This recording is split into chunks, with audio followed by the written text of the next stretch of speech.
வணக்கம், நான் சிவா பேசுகிறேன். நம்ம பார்க்க போகிற ப்ராப்பர்ட்டி வந்து மடிப்பாக்கம் மெயின் ரோடு பக்கத்துலேயே இருக்கும்.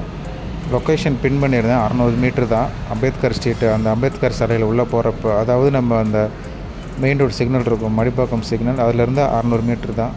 880 ஸ்கொயர் ஃபீட் இருக்குது. 62 லட்ச ரூபா. இது மெயின் ரோட்லேருந்து ரொம்ப பக்கம் ப்ராப்பர்ட்டி. 22 அடி ஃப்ரண்டேஜ் இருக்குது. இந்த ரோடு தான் அது, உள்ளே வரணும். இங்கேருந்து பார்த்தாலே தெரியும் மெயின் ரோடு உங்களுக்கு. மடிப்பாக்கம் சைடில் பார்த்துட்ருக்கோம், லோ பட்ஜெட்டில் பார்த்துட்ருக்கோம். கண்டிப்பாக கால் பண்ணுங்கள். நன்றி, வணக்கம்.